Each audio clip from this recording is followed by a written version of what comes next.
Hey, this is Kevin from Kevin's BBQ Joints, and I'm super excited to bring you this episode with Phillip and Yvette Helberg from Helberg Barbecue in Waco, Texas. This one is a long one, but it's a great one. It's interesting to hear Phillip's journey and as well as Yvette's journey, but Phillip's journey from Texas to California and then back to Texas. And if you are just listening to the podcast, I do a YouTube version of all of these. So if you want to shoot over to YouTube when you get a chance and check it out, it's cool because his young son Wayne is sitting on his lap. His baby is sitting on his lap, and then that's how Yvette gets drawn into the interview. She's in the background at the beginning, and then she gets drawn in, and it's really great to see their dynamic and learn more about their story. And you get a chance to really to see how much they care about each other and care about this business. Also, there's a bonus. The last 20-25 minutes of this, I reached back to Phillip and we talked about his menu, the menu at both locations. There's a trailer location that's 15 minutes away from the restaurant that's going to be open at the end of May that we're looking at. We talk about the difference in the hours at the trailer and the hours that will be at the restaurant, the food that will be different, the food that will be the same as well as different. It's just really, really chock full of information, and it's great because they just found out that they got on the list for the top 25 best new barbecue joints in Texas for Texas Monthly Magazine. So it's exciting to hear. They had just found out like a week before. So you get to hear what that impact was on their business and what it means to them. I can't thank them enough for taking the time for this. I know you're going to enjoy this. And I'm excited to have the Smoke Sheet on board as a sponsor for this podcast. The Smoke Sheet is a barbecue newsletter, a weekly newsletter that's available at bbqnewsletter.com. That's bbqnewsletter.com. It was created by Ryan Cooper, who is at Barbecue Tourist, and Sean Ludwig, who is at NYC Barbecue. They're both worth following on Instagram and Twitter and everything that they have. But they've combined their forces together and their knowledge together to create this newsletter with up-to-date news on openings, on closings, on what different pitmasters are doing and barbecue chefs and everything within the barbecue world. And they go to events. They travel to barbecue joints all the time. So everything is up-to-date. Everything is new. There's lots of scoops.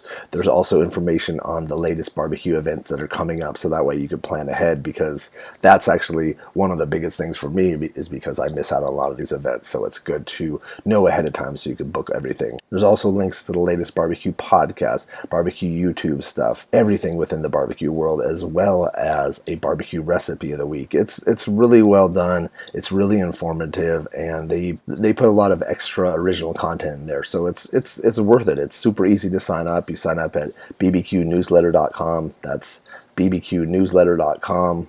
The Smoke Sheet, barbecue news worth consuming. And as always, if you're digging these, please subscribe. Hit the subscribe button or subscribe on your podcast network. That way you don't miss out on any of these. And there's a ton of back episodes, so I want to make sure you get a chance to get through those and peruse those. Also, I have a website at kevinsbbqjoints.com with links to all my podcasts, all my YouTube stuff, all my visits to butcher shops and barbecue joints, and just lots of cool other content. I just can't thank you guys enough for listening and reaching out, letting me know what you think of this, and giving me advice as to who I should contact next, because there's a lot of cool people that I've talked to, but there's a lot of people I don't know about, or people that I've heard about, but I don't know enough to contact them. So anytime you reach out, I really, really appreciate it. But thanks again, and enjoy this. This is the first time I've done one with a baby on someone's lap, so this is cool. This is a nice. Yeah, it's a first. Little man was on TV this morning too. Was he? Yeah, I got him up in the pit trailer, and was holding him for an interview for, I think, Channel 25 out here. I think that was it. For the top 25 thing? Yeah. Yeah. So why don't we talk about that a little bit, then we'll jump back to, because it's interesting too that you lived in Orange County too, right? Yeah. I lived there for a couple years. Okay, cool. The two of us did before this guy. What's his name and how old is he?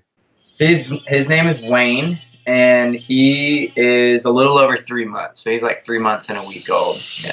So calm. He stayed super calm during the TV. He just sat there and drooled on me pretty much the whole time. So that's he was chill. I was nothing like this at all. Were you fussy? I was a baby. Yeah, I was told by my mom. So she was actually pretty upset when he was so calm and nice as he is now, because she said it's just not fair. It's not. She didn't get that payback that she wanted, right? Right, exactly. She was banking on that, and then he just didn't deliver. But Well, if you have a second one, maybe that'll be a little bit more. Like, let's hope they're both easy. Who cares? Right. And we'll eventually maybe have more kids. Probably. I think we want more, but Matt, one of our like chef on staff, he's got 3 boys, all 7 or under. Oh. And he said each one was progressively like worse than the last. So he said, just quit while you're ahead. Because our first was just like him, and we decided to have 2 more, and each one has just gotten rowdier. Now they have like 3, and it's crazy because they'll come up here, and I'm sitting in the office right now, and then like just on the other side of this wall is kind of like our kid room. So, so his kids can come and play in here after school or whatever. And that's cool. We've got a few other staff members that have kids and whatnot. So we're going to hopefully set up some like toys and stuff like that for them in there, and maybe a Xbox or something like that. That's really cool. So is this location that you're at right now, is that near your permanent location, or is that by the brewery, or how? I guess we should probably maybe get into the whole. Probably backtrack a little bit. Let's backtrack. So where did you grow up? I grew up just north of Houston, actually not too far from Corkscrew, before Corkscrew was around. A town called the Woodlands. Yeah. It's not a city, it's a township. And it's right actually on, I moved all around that area because my mom was a teacher, and so we moved around so that we could go where the good schools were. But we were kind of right backed up to Magnolia too, where Reveille's at. And so we go see those guys every now and then whenever we go back. It's rare that we make it back down there just because we like it out here, small town feel and just slower, and it stresses me out when I drive back to Houston and all the people and the traffic and whatnot. Like, we got away from that, man. Yeah, Los Angeles must have stressed, and Orange County must have stressed you out big time. It stresses me out. Yeah, it's nuts. We tell people that, ask about when we lived there, and we pretty much tell them, like, you gotta be where you're going to be for the rest of the night by 3 p.m. or else like the rest of your day is just consumed by sitting in traffic. What kind of life, like when you think about the quality of life, there's so much to offer. Like California and Southern California has a lot to offer, but that you're losing so much of your life and your sanity, I think too. Right. It's crazy, man. Like I did some math at one point, like hours spent in traffic. I've done that. I don't want to even think about this, It was scary. Like I was doing 2 hours each way at one point, so it's 4 times 20. Yeah, that's scary. Yeah, Yvette did that too, 2 hours each way. When her first PR job was down in it was in like San Marcos near near San Diego, and we lived in San Dimas at the time. Oh, and the San Dimas is like the hub of traffic and. Right, yeah. So we were right there. I mean, it's I don't even remember the freeways, but 210 was one of them, and then the other one was the 210 meets the 60, or like I don't remember, man. The 10 meets a 210 meets something. Yeah, something. Yeah, exactly. Yeah, just a lot of cars, just a lot of people. Many of them. So a lot of sad. You could just sell like lots of sad souls. I know it's so cliche to talk about like LA and traffic, but it's really a real thing. It's a sad thing. Yeah, especially coming from Texas, even Houston, I thought traffic was bad there. Yeah. But I lived for a year in Austin, and it was like people complain about the traffic, and I'm like, you don't even understand. Yeah, and that's a great thing about Waco is you can get anywhere in 15 minutes. One side of town to the other, nothing is further than 15 minutes away. Like our new location right here is, it's out in the country to a lot of people, like across the streets of Cornfield. Wow. And we're still 15 minutes from our trailer in town. It's just we hop on Highway 6 right here. It pretty much takes us straight in. So, but that's 15 minutes at what, going 60, 70 miles an hour? Right. It's like 70 most of the way. That's the other thing is like we live on some acres like in Crawford, which is like about 12, 13 minutes from here, and our entrance to our property is in the middle of a 75 mile an hour speed limit zone. So I have to like start slowing down and signaling like half a mile ahead so that people don't like run me over, Is Crawford, Texas, is that where the Bushes live? That's correct. Yeah. Okay. Well, they don't live there now. They have the ranch. The ranch is there. Yeah. The Prairie Chapel Ranch they have there. I have not been on the ranch. We've gone around looking for it a few times and haven't been able to find it. Can you visit it? Is that something you could visit? No, it's not. Okay. Oh, so you're trying to get. Well, we've met some people that over time you meet people that have been there, or okay. We even met some people who live on the ranch. I don't know what their job or duty is exactly, but they live there. I have some friends who have gone mountain biking out there, which makes me really jealous because I really want to do that one of these days. You grew up in the Houston area, north of Houston. Now, how did you end up? How did you guys meet? How did you and Yvette meet? Yeah, so I after high school, I worked in the medical industry for a while. A friend of mine, his dad ran an orthopedic surgeon's office, like the business office, and I went and worked collections there, which was super fun. And I worked there for about like a year and a half, just arguing with health insurance companies all day, and yeah, just that sounds. You want to talk about soul sucking for sure. And anything with the word collection sounds just awful. Yeah, totally. So then I went from that to just like wanting to get out of a cubicle and do something like crazy and spontaneous. So I actually worked with a guy in the office who told me about working on this cruise ship out in Hawaii. He had paid off all of his student loans by working on this cruise ship in Hawaii for like 2 years, got rid of like 40 grand in student debt. Wow. And I was like, cool, I'll take a look at that. And then like a couple weeks later, they had a job fair coming through Houston for the ship, and I went and applied. And then a couple months later, I got shipped out to Piney Point, Maryland to do like basically a watered down version of Coast Guard training. Okay. And they do you have to do it like safety training and all that stuff, and then all the corporate training or whatever, and they give you a merchant mariner credential, which actually got me on the Pearl Harbor base. Fun story about that. That's cool. Yeah, I just flashed them that, and they asked me if I was active duty, and I bold-faced lied to them, and they let me in. But it was super cool because I got right up close to the Arizona Memorial. Oh, that's amazing! That's amazing. Yeah, so we went. I went out, worked on the ship for close to a year. And on my first contract, Yvette and her family came on board as passengers. It was like her 21st birthday. So I was just working like the buffet, just like bussing tables, like lowest of the low. I was brand new, and so they just like they put me on like the worst possible job. And I was just like back there, like scraping bus tubs, and like one of my buddies was like, hey, there's these cute girls over there at this table. You should go flirt with them. And totally against the rules, instant grounds for like being fired. And so of course I went and did it. And of course, sounds like there's a pattern with you. Right.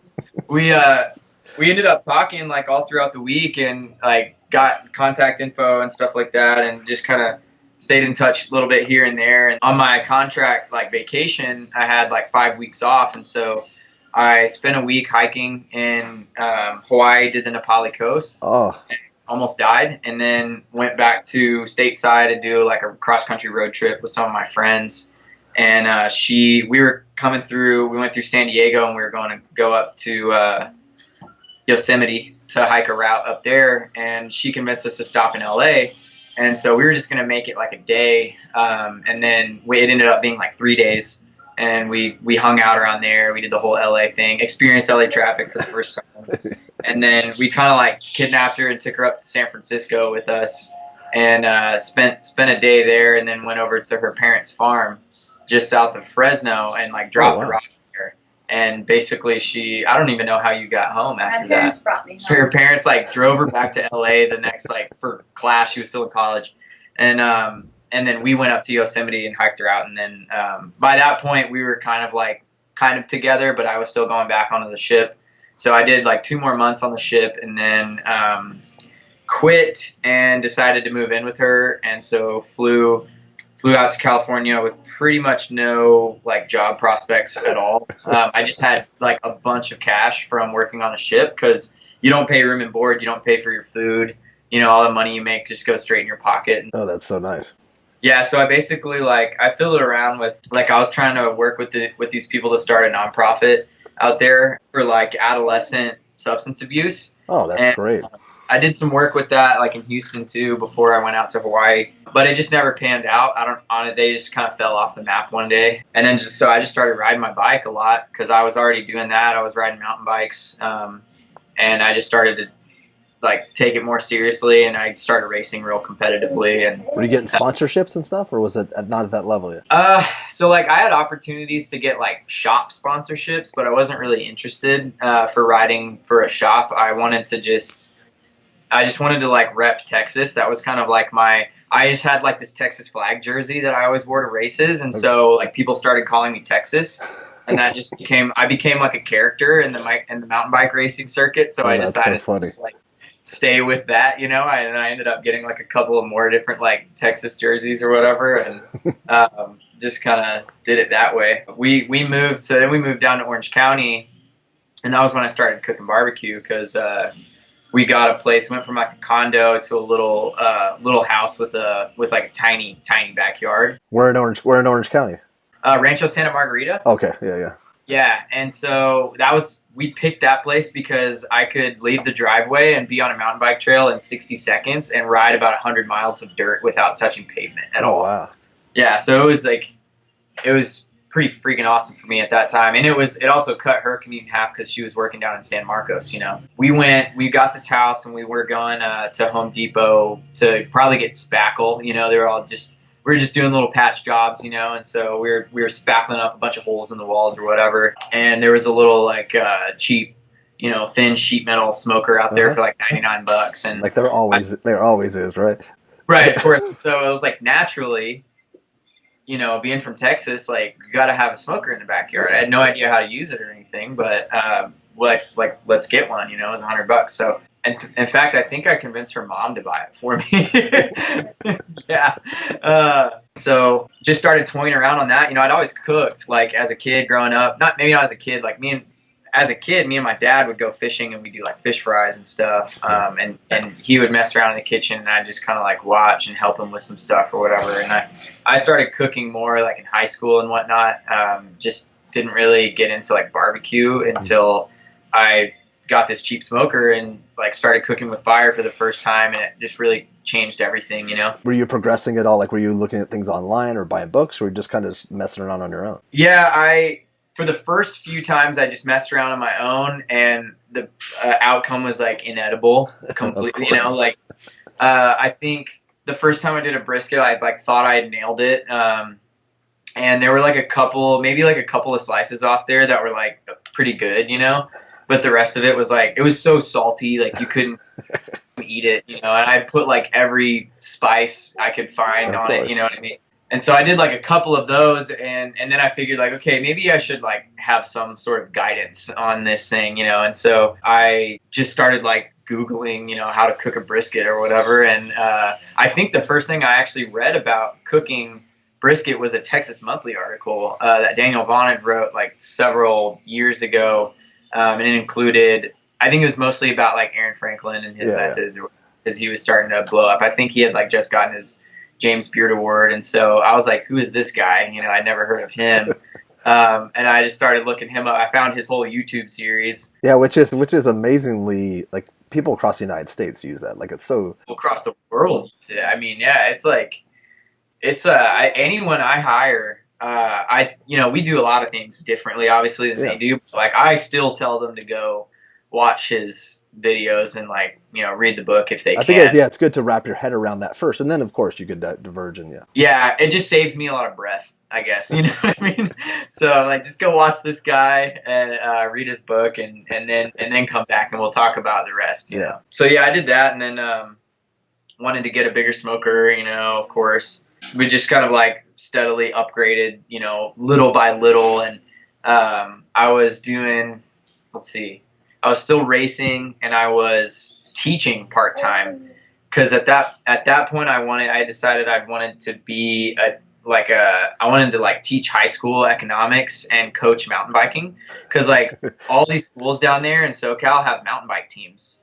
Like high school mountain bike. I did not know that. And they're just stupid. I mean, they're kids like 18, 17 years old, not even finished with high school yet, that are getting like full blown sponsorships from like Trek and Giant and Cannondale and stuff, because they're just like, they're like 110 pounds soaking wet, and they can just fly up hills like it's nothing. And no fear, and right, at all. Yeah, exactly. Nothing to lose.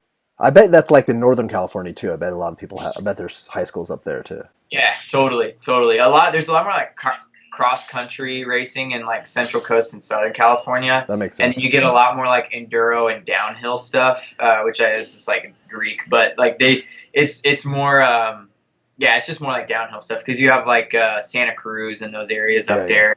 They're like these mountain bike meccas where they're like, you know, hitting all sorts of jumps and stuff like that. I was more into like the ride fast. You know, of course, there's plenty of terrain and whatnot, but it's just all about speed and stamina and whatnot. Gotcha. So I was teaching part-time, still racing, trying to build my resume for, you know, coaching and whatnot. I got a personal trainer license that I never used. Got a wilderness first responder cert that I never used. I spent a week in Yosemite getting that, never used it. You have a lot of merit badges, it seems like. Right, I know. Like, and they're like, most of them are useless. I think like my MMC, like the best thing it got me was like a wad of cash, and I got into Pearl Harbor. Yeah, exactly. Well, that's huge. That's good. Yeah, the rest of it, I didn't ever do anything with it other than just like take Yvette out on rides with me and, you know, make sure she didn't die. So, but I, you know, all the while I was like doing like monthly brisket cooks or whatever, and it was to the point where I would just like, you know, I wouldn't be able to sleep the night before because I was getting so stoked about, you know, what am I going to do different this time? And like thinking about little things I'm going to change and, you know, how the process is going to go and like thinking about little modifications I could make to my crappy backyard smoker. And I really, really wanted to do it more than just like once a month. But it was so expensive because I was just buying briskets from the nearest like meat market, and I was buying choice brisket for I think like $9 a pound. And until I found like a butcher, a really good butcher up in Chino, that I started getting like really good prime Black Angus stuff for like, you know, it was like still maybe like $4 or $5 a pound, but definitely more reasonable. Yeah. But Yvette was kind of like, look, we can't eat all this brisket. Like, it's just two of us, you know? And so I started giving some to like my coach that I rode with, and just like some of our neighbors. And, you know, people talk about like the American Idol effect or whatever. Like, you know, if you give people free food, they're always going to say it's great. Mm-hmm. And like that totally happened, like for sure.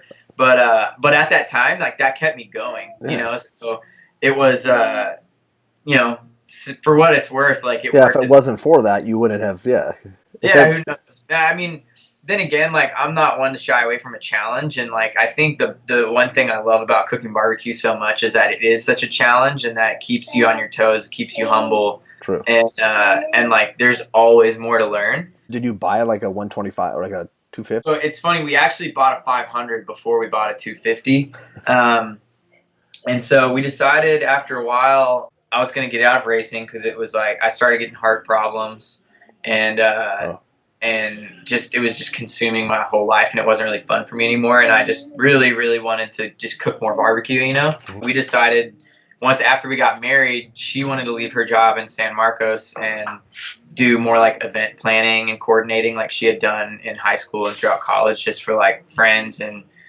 like people that she had met and whatnot. And I wanted to try my hand in doing barbecue, like catering. Yeah. And so we thought we'd like team up and do that, see if we could do events together and whatnot. And it actually, like the first thing that made us really kind of take it seriously is her hairdresser asked us to come serve barbecue at her roller derby tournament.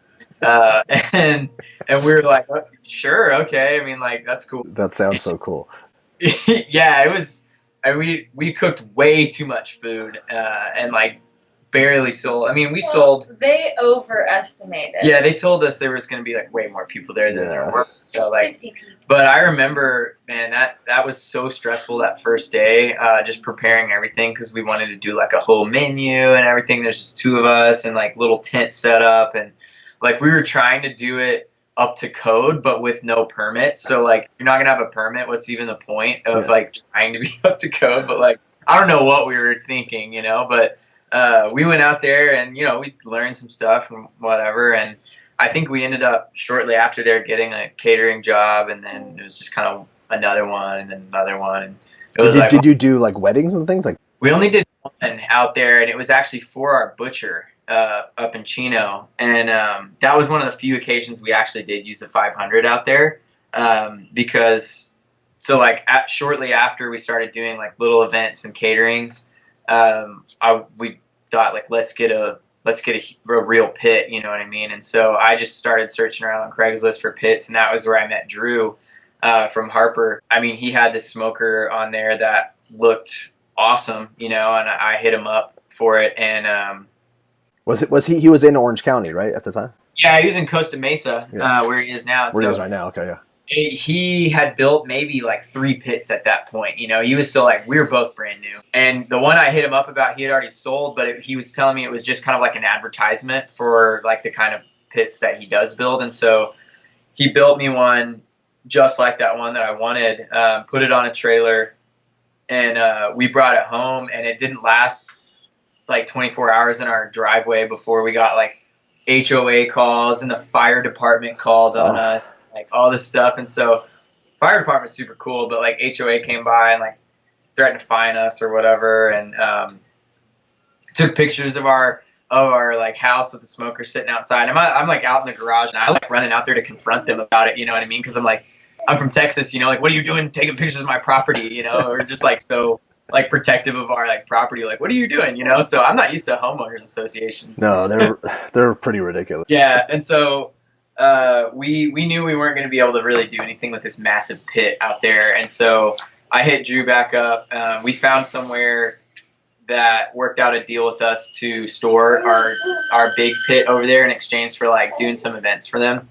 And then I bought a 250 from him that he had on a trailer, and he took it off and put it on casters for me. And we actually we rented a crane to have it like craned over my back fence and dropped in our backyard, because like we couldn't just like wheel it in there, you know. And we ended up using a crane again to get it back out when we moved back to Texas. Oh jeez. Yeah, it was pretty gnarly. It's really cool. It's like huge, you know. It wasn't huge. It was a 250, like just pit floating in the air. You know what I mean? You don't get to see that often. Like, it was pretty cool. Yeah. And so we started doing like the underground backyard pop-ups. Sorry, I have sausage on the pit. I need somebody. You want to switch me? You want here? I'm gonna hand it over to Yvette for a second, and then I will be right back. Okay. Because I'm the only one here right now. So I need to. Okay. Hi. Hey, how are you? Good. How are you? Good. What was it like from your side when you guys found out about the top 25? I was so excited. I was nervous. So nervous because with everything happening right now, I was trying to open the restaurant. I was like, oh my gosh, we're way too much going on right now. I don't know what's going to happen right now. Oh, you mean nervous? Like what's that going to bring? Yeah. Is it going to bring an increase, or is it just going to stay as it is? And maybe when summer comes, it'll pick up more because kids are out of school. Parents can travel more. Yeah. The timing of it was crazy, especially at the restaurant right now. Have you guys been open days since that list came out? Yeah. Not our restaurant. Yeah. So we're open 7 days a week over there. It's pretty bananas. And so Monday, when the list came out, I don't think we saw a huge push that day just yet. We just had an unusually high day. We did have a higher day than normal for a Monday. We do a rib special on Monday. We do like whole racks ribs for $25, and so we generally do decent on Mondays. But we did better than we normally would. And then what really I think has done it is, I mean, it's all because of the list, but the Waco Tribune-Herald had us on the front page Tuesday morning, and then we were on like 3 different news stations this week. And so it's all that stuff, because when people are coming through, they're like, oh, I saw you in the paper, I saw you on the news, and whatnot. And a lot of people don't really know the significance of like, well, they know that Texas Monthly is a big authority on barbecue, and all they see is like 25 best new barbecue joints in Texas. You know what I mean? That's all they need to see.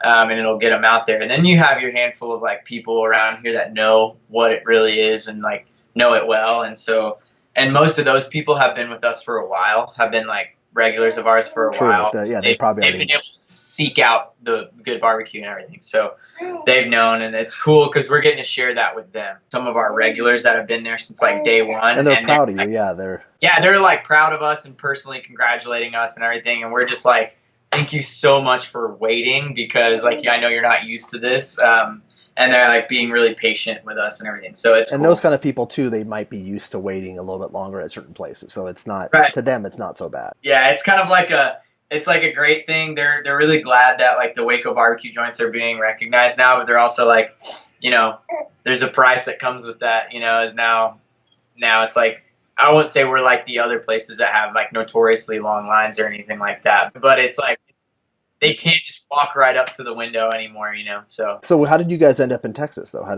did you go from Orange County to Texas?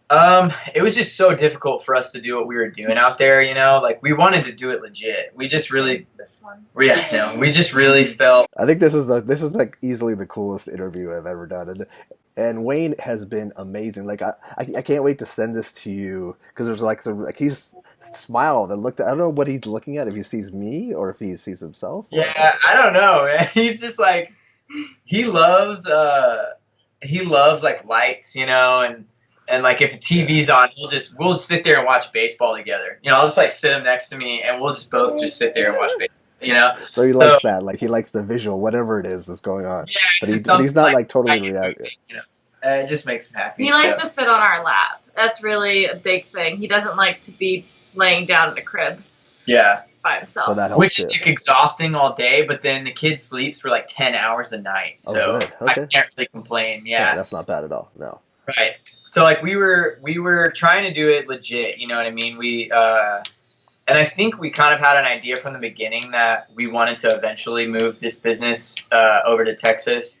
And I think we had a conversation one day that was just like, what's the point of us trying to build up a brand here and then move it to a completely different market where nobody's going to know us? Like, we're not going to make any kind of national recognition out here doing what we're doing that's going to, like, you know, precede us when we go out there. Nobody's going to know who we are. So why don't we just look at trying to move now? And but also, too, like, wouldn't some people think moving to Texas and opening a barbecue joint in Texas would be like, wow, that's kind of crazy too, because there's a lot of barbecue spots in Texas. We joke with Drew from Harper because, you know, they're opening a restaurant down there in Costa Mesa. And last time he was here, when they brought us our newer pit, they were hanging out with us on the ranch one night, and he was talking about like, dude, it's so crazy that in the time, because shortly after I met him, they started like the plans and stuff like that for this place. He's like, in the time that I've met you, you've moved to Texas, had a kid, started a barbecue trailer, and are now going into a restaurant, and I still haven't even broke ground on my thing yet. And so it's like, I mean, on one hand, yeah, we're in Texas doing barbecue. Like, we're not. It makes sense. You're in the land where you could do that, yeah. Yeah, totally. And we're not in Austin. We're not in Houston. We're not in, and now Fort Worth. Shoot. Like, Fort Worth is like going crazy now. And so, true. We're in a market that has needed like good barbecue for a while, and it's taken us pretty much a whole year to really get on people's radar out here. But now that they are, I mean, it's just, this last week has been just like out of control, you know, like we're used to our pars. And so in the midst of like coming here to the restaurant all day and like working on this place, getting it ready, and then getting calls that like, hey, we're out of food. And we're supposed to stay open until 10 because we're parked outside of a pub. And we're supposed to be open as long as they're open. That's like the deal we have worked out with them. And I'm like, so I just got to like run over and trim a bunch more briskets and season them and like, you know, make a bunch more sausage and whatever else. It's just like, you know, but hey, I'm grateful, dude. Like, if people want to show up and buy the food, I'll keep making it. How was that first week or so when you were in Texas? Like, how did you find your specific location? Everything has kind of like branched off from our realtor. We met this really cool British dude who like had a San Francisco phone number and like this British accent, but he's a realtor in Waco, and like always wears Wranglers and a cowboy hat. And he's just like, he's such a cool character. He's one of our best friends. He's like one of our best friends, yeah. And he introduced us so he found us the place that we live in now, and he introduced us to a friend of his who was doing commercial real estate, who basically toured us all the way around Waco and showed us like what was happening there and like potential spots for us to go. He introduced us to a guy who was leading like the Young Entrepreneurs division of the Chamber of Commerce at the time.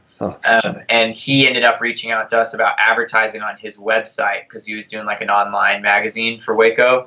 And we met at a coffee shop where our trailer is at now, because there was a coffee shop and the owner happened to be behind the bar that day, made that introduction, and then he brought up the fact that they're opening a pub. and they're going to need food for the pub. And so we needed a place to park. And so we pretty much just shook hands on it that day. And the rest is history, like no contract or anything. We just kind of showed up, and the pub was supposed to have opened like almost a year ago. They said it was going to be May of last year, and it just opened 2 months ago. Oh, wow. And so we hung on over there in our little old trailer for like 10 months without any solid. The coffee shop was always busy, but like people like us know that like coffee and barbecue actually go really well together, but like most people don't. And they don't ever think of like, if they're going to get a cup of coffee and like study, they're not trying to get a big plate of smoked meat, Gotcha. We did have like, I mean, most of what we had was to-go orders over there. We had people that when they'd find out about us, they'd come and get like a to-go order and go back to work or something like that. And that was kind of what floated us for those 10 months, Was it busy at the beginning, or was it not busy? The very first day we opened, it was busy because it was like a big party that they were throwing, which they're doing again this Saturday, which will be our 1 year. And it wasn't for us by any means. This is something that they were putting on. And the first day, it was just, it was a big block party that they threw. So there were a ton of people there. We did well there. But then after that, it was just, it was rough. It was really rough. Especially come summertime, all the Baylor kids left and like half the city shuts down in the summertime, like in town, you know, because so much of that economy over there still like relies on that, 40, 50,000 students that are there, and they all leave in the summer. But what about the tourists that come in for Joanna and Chip? Is that still something?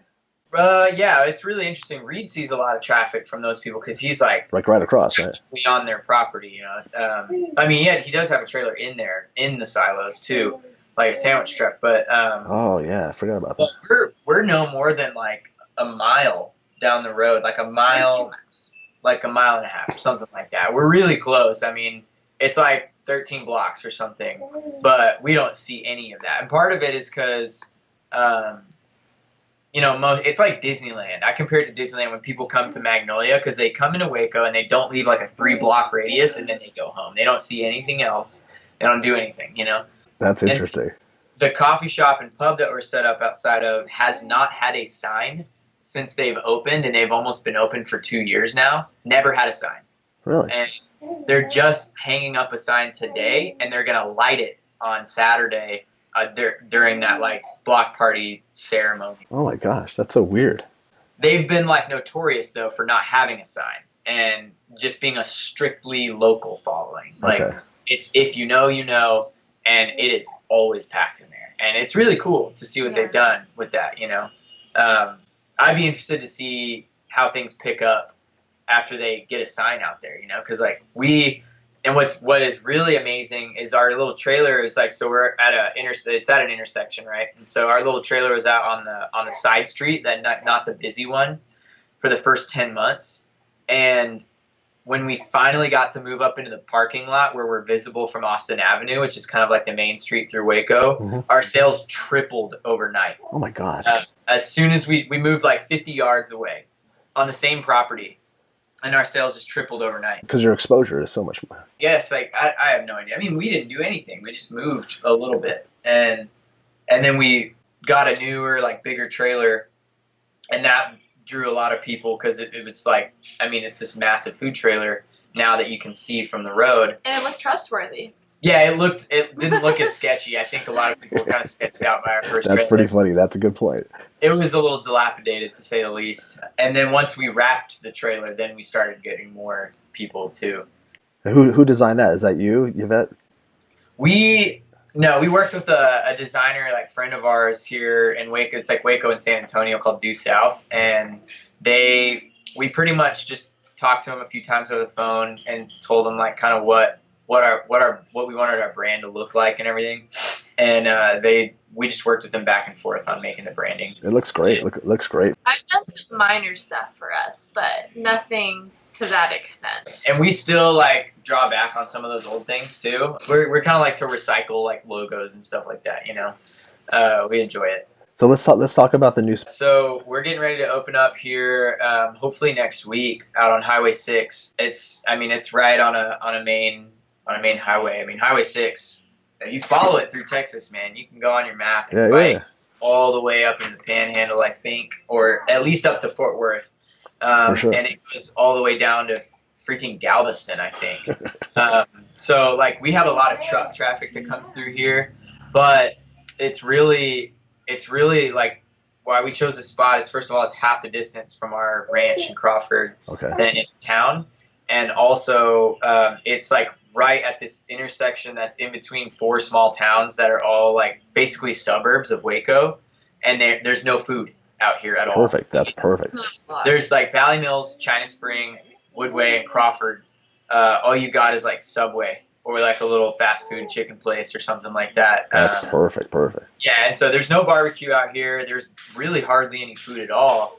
And so once we parked our smoker out front here, like our old pit, and then put a coming soon sign on it, we just started getting people calling us and emailing us and contacts on Facebook and like every means like imaginable about like, when are you opening, you know. That's exciting.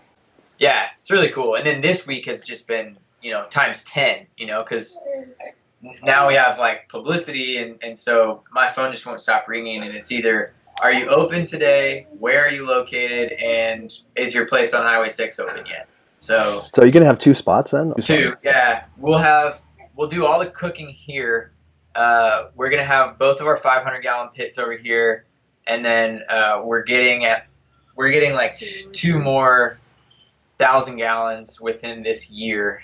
We'll be cooking for this location and the trailer in town, all here. I want to have like quality control over everything. I want to see everything that's cooked here, have a hand in everything that's cooked, that's served at both locations. Perfect. And then we'll just drive stuff into town every morning, because it's seriously, you hop on Highway 6 and it's 15 minutes. Yeah, that's not bad. Throw it in a Cambro, bring it over there, and then we just have cutters over there. Okay. And that's pretty much it. Like I'll just need a few people who know how to cut to be over there. And then all the production we'll do here, and it's really not far. That's really smart. So what are the hours going to be at this place, and then at the hours of the trailer? Over here we're going to be Wednesday through Saturday, lunch and dinner, 11 to 9. Wow. We're thinking about doing 11 to 8 in store, and then from like 8 to 9, it's just going to be like pre-order pickups only, or to-go orders only. Like we want to shut down the building. That makes sense. And then over on Austin Avenue, it's called Helberg on Austin. We wanted a distinction. Instead of having like 2 Helberg Barbecue locations, we figured it'd be cool to like call that one something different. Yeah. Because the concept is a little bit different, actually. We do a limited barbecue menu at lunchtime, and then after 3 o'clock, we switch over to doing like barbecue pub food. So it's like stuffed potatoes and Frito pies and nachos and makes sense. That's cool. Stuff like that. You know, if there's anything left over from lunch, we can like turn it into something else. Incorporate it, yeah. Or if we have something left over from over here, we can like put it over there, and you know, do like we put a lot of focus into like, if we have anything from here that we can take out there and use, like let's find a way to make it better than what it was. So like with our chopped beef sandwich, for instance, like we wanted to have not like the most insane chopped beef sandwich. So we actually like we'll chop any beef that we have and like chill it, and then when people order one, we grab a handful and fire it in a saute pan with Alabama white sauce and cheese, and it all like melts together, and then we put it on Texas toast with like our house-made pickles and like French's crispy onions, so there's a crunch in there, and it's like the best chopped beef sandwich. We actually shut down for a week last year to do maintenance, and that was when we came up with that sandwich. Yeah. And so will that only be at that location, or at both locations? Oh, we're definitely not doing that here. No way. I don't want to fire chopped beef sandwiches like that, because the setup here is going to be like as classic traditional meat market style as you can get. You know, we'll have like an L-shaped counter where you walk in and order directly from me at the cutting block. Perfect. I'll cut your meat, weigh it, write down the amounts, and pass it over to whoever's scooping sides next to me, and we'll just move people down the line. Out there, it's a little bit different setup. Actually, as of today, we started doing it more meat market style out there, since like this place isn't open yet, so that's our only location for now. And so we still do a full barbecue menu out there at lunch, because it's our only location that's open right now.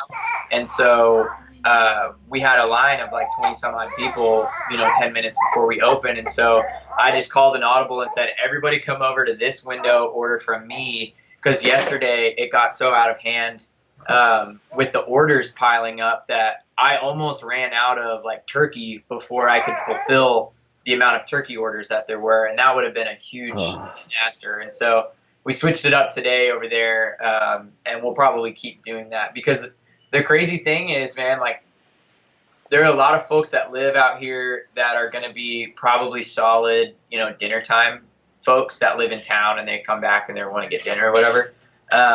And then the lunch crowd that we're getting over there, I think they're different markets completely. And so we may be able to hit both of them equally hard and like be busy out here and be busy out there, and neither location steal from each other. Yeah. So on one hand, you don't want them to cannibalize each other, but in the same respect, service the area. Yeah. Yeah, exactly. My only concern is having enough pit to handle both because, we like I said, tripled our sales from when we were in the small trailer when we moved up in the parking lot. And then that has since been tripled this week since the list and everything. And that's out of a trailer, man. Like that's not even what we're trying to open yet. So our menu here is going to be different. Yeah, we're going to do pure barbecue. Yeah, just no holds barred. Barbecue, meat, sides, desserts. And like what, 1 or 2 sausages? We'll have 3 that are staples. So we'll do a classic like kielbasa, a pork sausage, a little garlicky. We'll do our Texas hot guts, classic beef link with a lot of good amount of spice. And then we have a sausage that started as a jalapeno cheddar sausage and then morphed into a jalapeno Gouda sausage, and then morphed into a poblano Gouda sausage. And then we started throwing another cheese in there, and now we don't even have a name for it. So we kind of name it something different every day, and just we're waiting for something to catch on. But it could also, like, you could do something clever with it, kind of like have you seen the show Bob's Burgers? How like he has like a pun, like he uses like a burger's always like a pun name. It's always something. Oh yeah. We've even put out like, hey, somebody name this sausage because I can't come up with one. So that's cool. That's also a fun thing too. Like you could do for marketing. Rate your customer base to help out. Yeah. So we'll have those three on the menu at all times, and then we'll rotate in like a special, more creative sausage every now and then when I can get in there and test kitchen stuff. Yeah. I like to I've done a lot of like more creative sausages that I've put in my back pocket. That I've just been waiting for like the right time to roll out because over there out of the trailer, I didn't think people would buy them, So like we're doing them for like events, and then I think once we gain people's trust out here, then we can start throwing like crazy stuff on the menu that people just, I'll try that because I trust you or whatever. But I think also too, that this is perfect timing for you because of the list. And then opening up a brick-and-mortar location. It's like ideal. Yeah, I thank God. Like it just the whole like we had this dream, right? Like the dream that is really starting to manifest for us this week is what is like the dream that we had starting out, in the very beginning. Yeah. And we had high expectations of like coming in and just like wrecking shop and cleaning up and everything like that. And we were extremely humbled, like right away, that like nothing in this business especially does not come unearned. And like we thought we put a lot of work into getting where we are just to get our first trailer open. And we had no idea. Like we had still yet to put in a full Texas summer of cooking outside every day. For people, not knowing if they're going to show up or not. So, like now that we at least have one of those under our belt, and we have we had a Daniel Vaughn visit, and Jimmy Ho came by too, and some other people, and we've grown and gained somewhat of a local, following and whatnot. And we hear about you from here on the West Coast, so that's something too. That's awesome. I mean, that's really cool. It's good. We have, we've got some friends out there, so yeah. And I guess like we're kind of nerdy about this stuff, so we kind of pay attention to what's what's trickling. And I love like the upstarts and the like people like just starting out to kind of see them grow, because I think it's so interesting to see the progression. Yeah, it's insane, man. I'd always hoped that something like this would eventually happen, but there were several months there last year where we weren't sure if we made the right call. That we thought maybe this wasn't maybe this was a bad idea. Maybe we need to look into doing something else. Maybe we need to sell our stuff and just like go work for the man again or whatever. But like we just kept praying, and that's why our mantra, I guess. It's kind of changed. Yeah, so it was Faith Family Barbecue, which we still have. Yeah. But it's kind of morphed into salt, pepper, and a whole lot of prayer. Oh, yeah. That's kind of cool. I like that.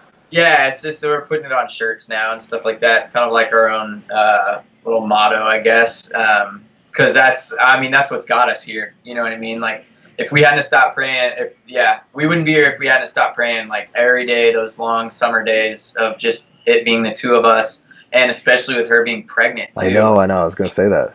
Yeah, and working in the trailer in the summertime and helping me make sausage, helping me, make sides and stuff like that, make pickles, make sauce, trim briskets, like from day one, we'd never, and like now that we're like this week is happening, and like, I'm not going to count on it being like this forever. I think like the publicity is really cool and everything, but I'm not expecting for this to be sustained more than maybe a couple of weeks or something. Like, don't get me wrong, I'm going to prepare for it to be, but I'm not expecting for it to be. Yeah. Now that we are here and that like we've gotten this accomplishment, which is still, there's so much work to do. Like, it's not the top 50, it's not the top 10, it's a step in the right direction. It's a step in the right direction. It's a milestone where we can say, cool, good work, guys. Now let's work harder. Let's get better. And let's stay consistent. And let's stay consistent and actually not only be like consistent, but make it even better. Like, continue improving, continue learning.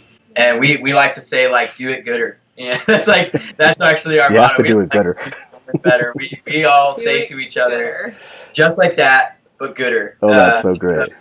But now, what I was going to say is now I am extremely proud of us for not compromising in those like really hard times. Like, there wasn't, throughout all the really rough summer days of like not knowing if people would show up or, maybe barely selling a brisket or two for the whole day.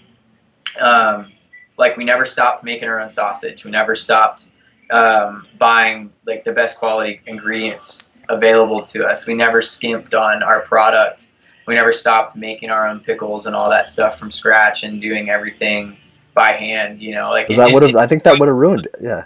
Yeah. It never crossed our mind. It was just like, we just got to keep doing this and stay faithful. And maybe one day it'll come back. It'll come around. And like, now it is. It's super cool. And I think honestly, people watching this will love the fact that it's you and Yvette and Wayne. I think that this is just a beautiful thing to see, that your family, and to see that you're like who you are. I think that's why I like to do these too, is because now people get a chance to see you guys and see who you are and fall in love with you guys and want to visit you guys and be happy and excited about your story. I think that's killer. Well, we hope people come. Like, part of the reason we are doing dinner is because of family. We want people to be able to bring their families in for dinner. We have communal tables that everyone can sit at together, like a backyard barbecue.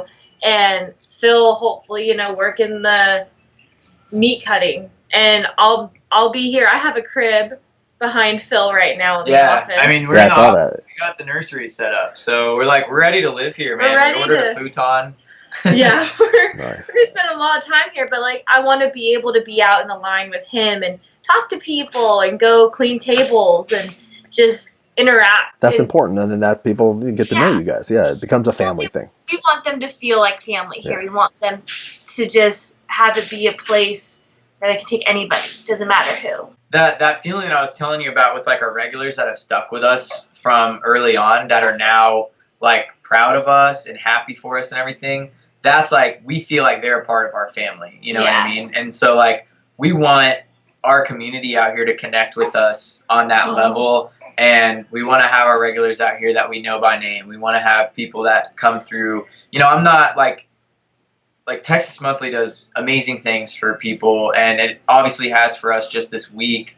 And like barbecue tourism is a huge thing, but like none of us really know how long that stuff is going to last. And really to us, it's about capturing our community out here and being like the go-to local spot. Exactly. You know what I mean? That your town rallies around and says like, we have the best barbecue here, you know, like that's, you know, and that's something special. That's what we want. Even though we've grown, I mean, I think now we have like 10 staff, and we started just the two of us. And we have 10 staff members now, and I think we're hiring more like tomorrow. I mean, we can't seem to have enough people here between this place and that place out there to help us make this happen.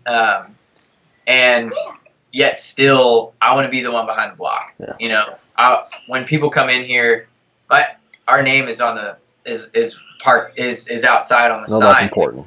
I want them to interact with me at the cutting table.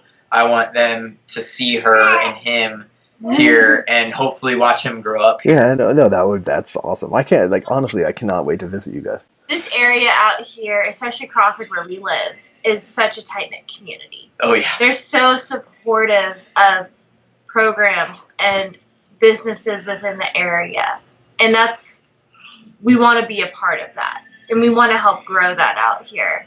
That's great. Not like metropolitan, but there's a lot of growth coming to Waco. Everybody knows that. Yeah. Everyone knows there's a lot of growth coming to this town, what Magnolia's done and everything. You got everyone from California's moving out here. Yeah. I know. You know, my mom wants to live out there. Seriously. Along the I-35 corridor, I'm pretty sure the population is supposed to like double in the next 10 years. And when you think about it, man, like DFW and Austin, they're already starting to get pretty crowded. Yeah. And so people are going to start, those cities and our city are all going to start growing out more and more to where we just going to kind of become suburbs of each other. Yeah. It's going to be, I hope it's going to be nothing like LA, but when you think about LA and all the cities that just morph into each other, it's kind of like I said, I hope it doesn't happen on that scale. I don't think it will quite that way, but no, you got too many folks like us and like the guy who runs cattle on our property and across the street who are like never going to sell their land. So it won't happen like out in Crawford, Texas. But there is a lot of, when it comes to Waco and people moving in, there are a lot of folks moving out this direction on Highway 6 because there are a lot of really good communities out here, a lot of good schools, and it's still only a 15-minute drive into town, you know? Crazy. So you can live outside of town and have like, you know, a yard and whatnot, but still only be like a 20-minute max drive to work. So that's so crazy. It kind of makes sense why a lot of people are moving out this direction. Oh, for sure. Thank you guys so much, and thank you guys for what you're doing, and I'm super excited. I cannot wait to visit. Good luck next week. Thanks. I appreciate it. Yeah. Hopefully Wednesday. That's the day. That's the goal. We've pretty much told everyone in the crew and the contractors that we're working with and everyone, like, come hell or high water, we got to be open Wednesday. So whatever has to happen to make that happen. Isn't that right? I was here smoking sausage till 1:30 in the morning, and like one of our contractors was like still here, you know. So we're gonna make it happen. You are. I'm proud of you guys. It's exciting. Yeah, thank you for taking the time. This is awesome. Yeah, absolutely. Thank you. It was great talking to you, man. Have a good night. Awesome. You too. I'll see you soon.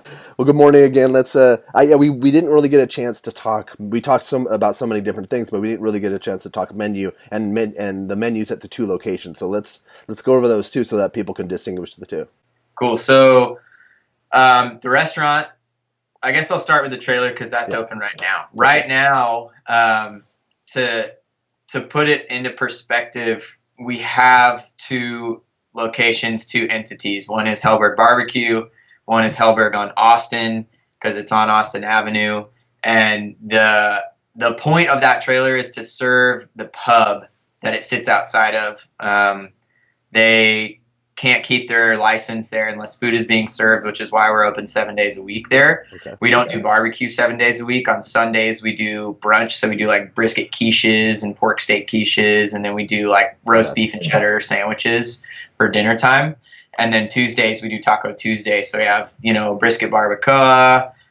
We do beef cheek barbacoa too, but it just kind of depends on like what we have more of, going on. And then we'll do smoked carnitas and pollo asado and a couple other different things. And then Mondays we do a barbecue menu, and we do a $25 whole rack of spare rib special to try and draw more crowds on Mondays. And that's on the Mondays. Okay, you mentioned that before. Okay, yeah, cool. Only Monday. And then Wednesday through Saturday, it's pretty much like any other barbecue trailer, except we are open until later in the evening, 10 p.m. Usually we run out, between 8 and 9, usually around 9 we run out. So Wednesday through Saturday, that's a great late night barbecue option.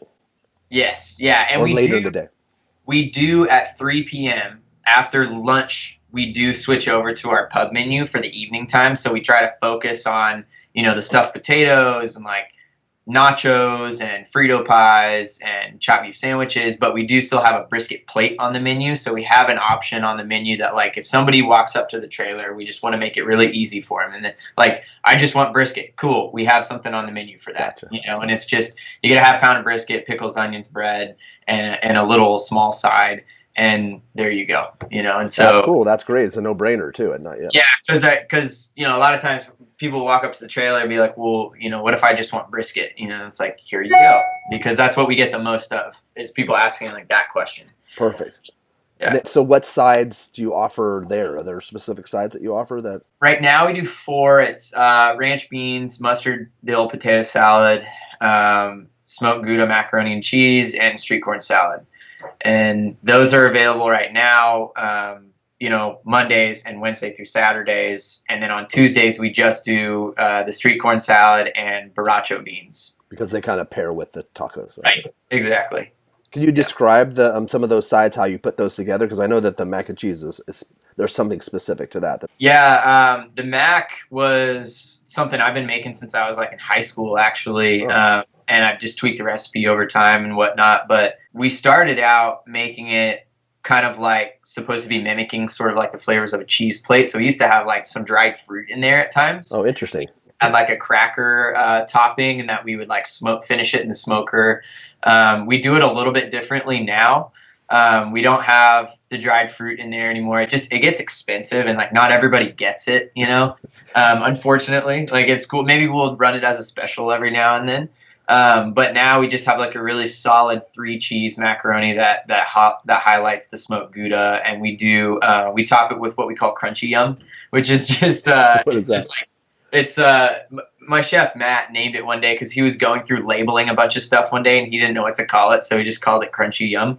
And it's like French's crispy onions and Lay's classic potato chips smashed up together, and it makes like a really good topping for mac and cheese. Oh, that's cool. So do the beans have brisket or any other meats in it? Yeah, mostly scraps. So it'll have brisket, or sometimes it'll have some pork in there too. But we always have tons of like brisket trim and whatnot to smoke. We'll smoke it separately and then put it in there, And the street corn, is that a pretty popular side? It probably is our most popular, and we actually just switched over to doing it. We would char it on the flat top and then mix in like the crema and mayo and butter and like all the herbs and stuff like that. Now we're cooking it more like cream corn, and then topping it with like the elote toppings. And I think for presentation, it looks a little bit better, There's nothing like street corn. If people are listening or watching and haven't had it, they need to order it. Like most places that do serve it, love it, and it's from something. It's from a special place in their heart. So it sounds like it's from. Right. I'd be willing to bet it's anyone who serves it's probably their most popular side. It gets ordered a lot. Don't you use a specific type of meat? Yeah, on the briskets, so from day one, we've always started out using prime and then never ever, which is an industry term for, never ever given growth hormones or antibiotics throughout the entire life of the animal, rather than the term all natural just means that they haven't been given hormones or antibiotics in the last like 30 days of its life. So we notice a flavor difference, and those programs tend to be a little bit more consistent too.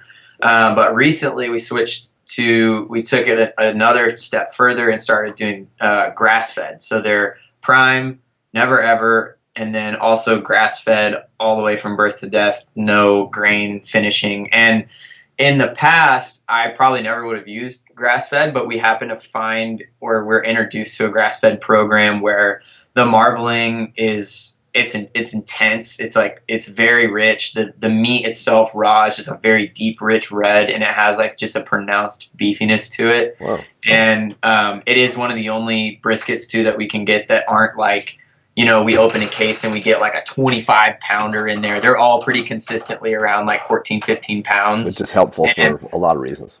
Very much so. And there's very little trimming that we have to do on them. Wow. So we do shaping, like there's of course like shaping trimming. We want to make them all look like bullets basically.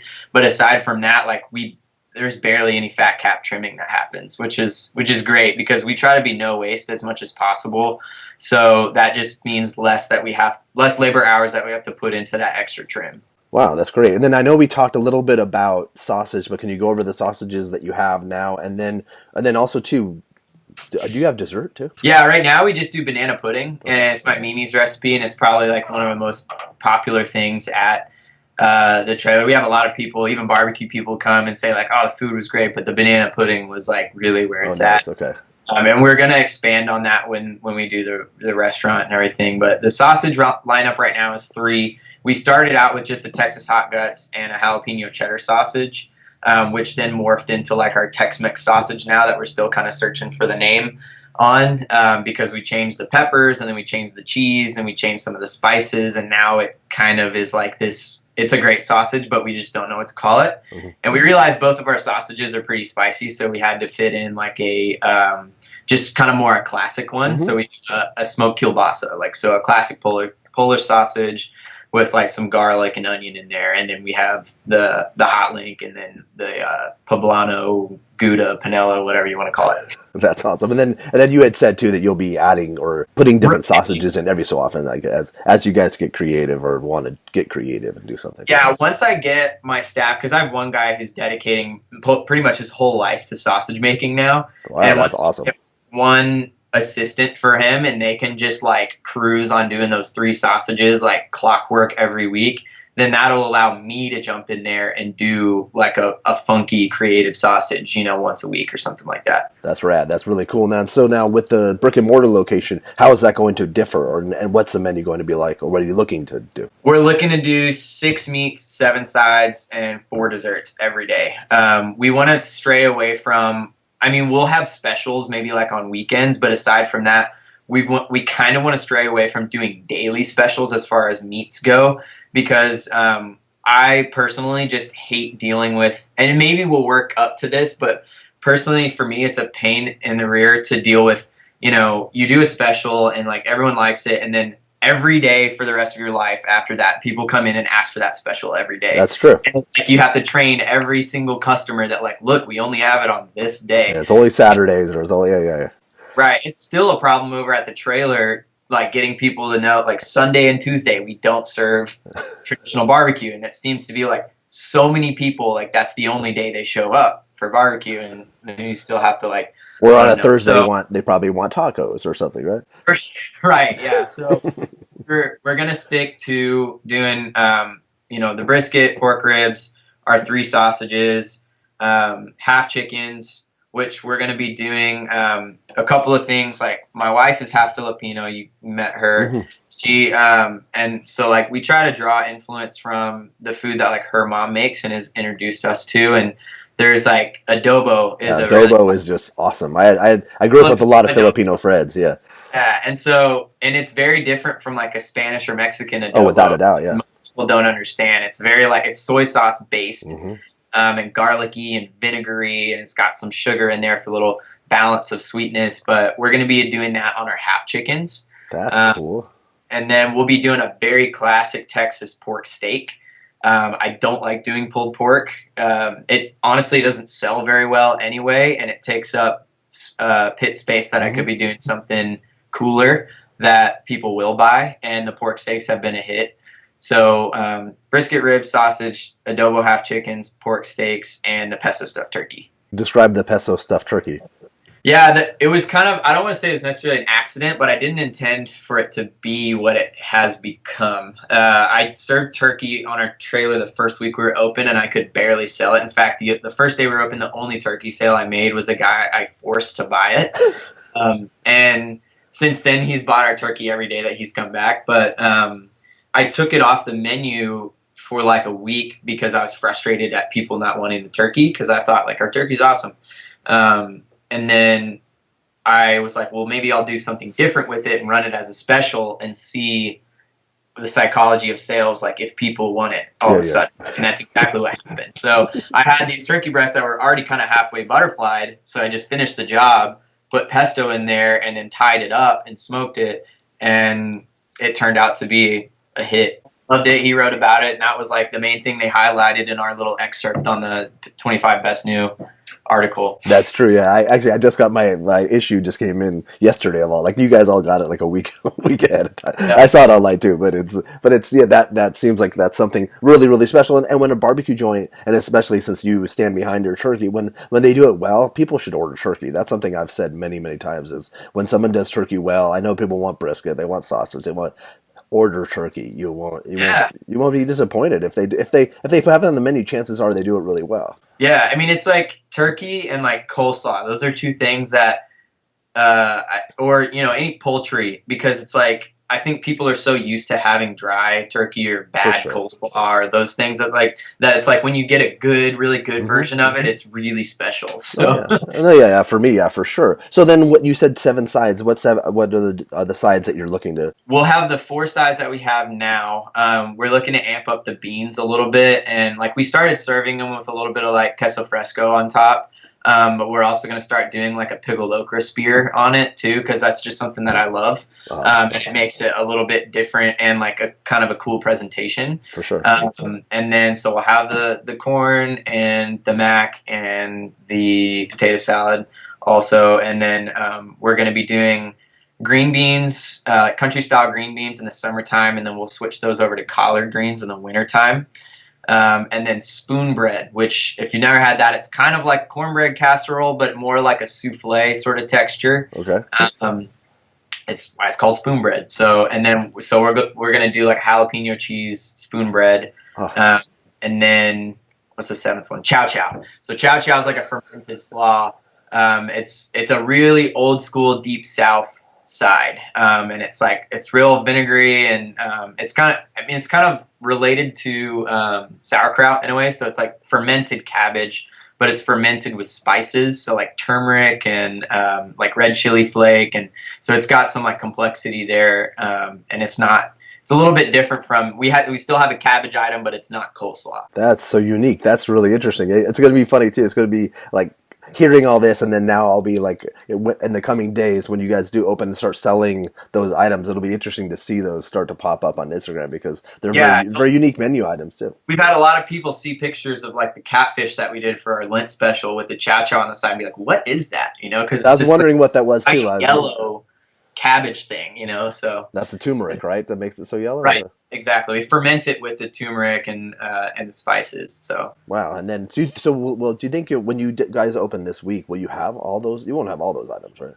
Well, it just depends. Like, I'm still working on getting our alternate permit going for this location over here, but we amped up last week getting ready to open this week. So assuming all goes well in the next 24, 48 hours and we can figure it out, we will have all that stuff. We're ready to do it. We've already bought everything, and we've got it on the schedule. Right. And then dessert-wise, you said you were going to have something, a little additional items? Yeah, we're going to add, so we're keeping the banana pudding. We're going to add on key lime pie, buttermilk pie, dulce de leche bread pudding, and we'll rotate cobblers. We won't have cobbler all the time, or it'll either be between the bread pudding or the cobbler that will rotate, because we want to kind of stick with 4 in the beginning and then add on a 5th, just to see how we do. But we know cobblers that are going to, go by season, right, with what's good.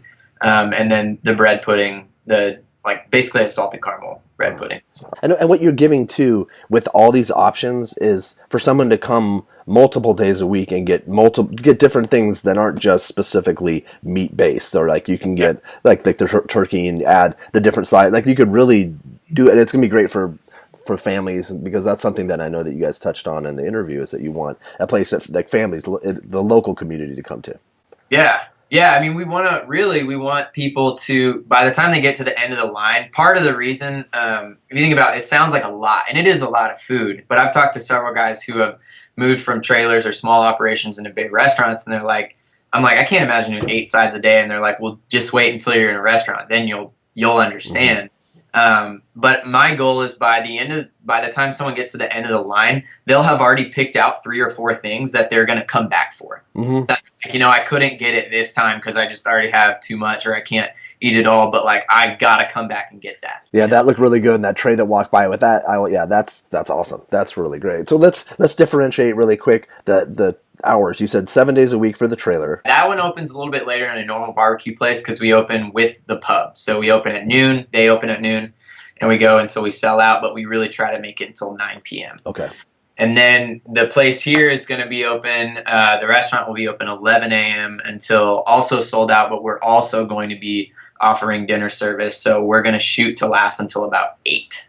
Wow, that's crazy. And what days a week? Just be Wednesday to Saturday. Wednesday to Saturday. That's what I thought we had said. I think our goal is max maybe 5 to 6 days a week. But I think 5 will probably be a good sweet spot. But we're going to start out with 4. We just don't have all the staff yet and the pit space and everything. And I'll put links to maps for both locations. But how far apart are both locations? They're 15 minutes apart. That's not bad at all. Nah, not at all. They're just hop on Highway 6 and it'll take you straight here to the restaurant. So you could try both in a day pretty easily. And you should. Why not? I think you should. Right, yeah. Or like, go get a Frito pie or something like that, and then come here and get a pork steak and dessert. Or go there, get some food, and then go and get a beer and do the exactly right. So, are you going to have alcohol eventually at this new location? Yeah, we have to get a private club permit out here, which I'm not sure you're how familiar you are with that, but we're in a dry part of the county, and so without making it too complicated, because it is like a legal mess of what you have to do, it's basically a special permit that you get in order to serve alcohol in a dry part of the county on premise. Okay. And basically people have to purchase a membership, which it'll be like a $2. I've heard of that. Yeah, and then after that you just have to check to make sure they're a member, and then they can purchase alcohol. And then it would just be beer and wine, right, for that?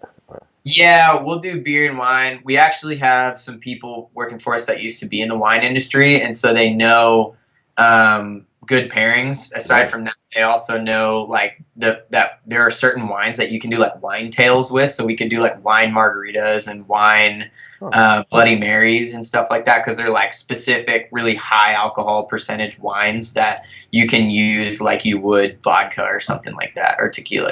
That's really interesting, and that's cool. And a lot of people too. I think that would differentiate you guys too, because wine, I know that beer obviously is a great pairing with barbecue, and it's one that like it works right in people's heads. But wine, I've often thought that wine, and eventually I think that people will realize that wine is a great pairing with barbecue. Yeah, and it's funny too, because this used to be a winery here, and that's how we got linked up with these guys. Is they invited us to come serve barbecue outside the winery on Saturday nights when they had live music. And so we actually started having a pretty loyal following that would come out on Saturday nights and get barbecue and have wine. So like actually there's a pretty solid community of people out here that are already used to having wine with barbecue. So you guys are like so many steps ahead of us, of everyone. That's great. Maybe. But that's really cool. No, I'm glad we got to do this portion, because I think it's important that people know what differentiates you guys and what your menu will be, because it sounds like an extremely exciting menu, and you seem excited about it too. Thanks. Yeah, we are. I mean, it wouldn't be what it is without like, we have an incredible team behind us, like an amazing staff, and each person not only wants to come in and do their best, but they want to contribute, and that's where like some of the sides have come out of their ideas, or the desserts have come out of their ideas, or like what they know and love from home or from their family and stuff like that, and they want to do something. They're as committed to doing something great and unique here as we are. Nice. That's awesome. And that having a great team is so important in almost anything you do. But it's everything, man. Especially everything. in the food business. It's so much work, you gotta have a good team. Yeah. Because I know you're a very hands-on person, but you also have to relinquish certain things to people because you'll go crazy. Yeah. Definitely. Especially if you want to do everything, right and from scratch. There's just not enough hours in the day. No. And who's Mimi? Mimi, that's my dad's mom. Dad's mom. Okay, I knew it was I've assumed it was a grandparent, but I did. Yeah, she is the one who has down her line is a guy who fought in the Battle of San Jacinto for Texas independence from Mexico. So I hold really, really strong to that. Oh, that's awesome. That's a good way to end it. Well, thanks so much. I'm totally looking forward to visiting, but I'm excited for you guys to watch it from afar, and I'll get this up as soon as I can. Cool. Thanks so much, Kevin. All right, take it easy. Have a good day today. Good luck with that whole that other stuff. Thanks. All right, take it easy. All right, bye. Later. And as always, if you're digging these, please subscribe. Hit the subscribe button or subscribe on your podcast network. That way you don't miss out on any of these. And there's a ton of back episodes, so I want to make sure you get a chance to get through those and peruse those. Also, I have a website at kevinsbbqjoints.com with links to all my podcasts, all my YouTube stuff, all my visits to butcher shops and barbecue joints, and just lots of cool other content.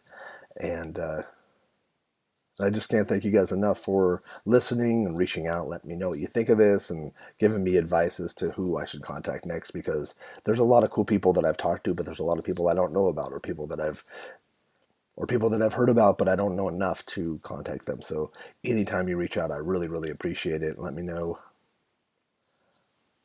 But thanks again, and enjoy this.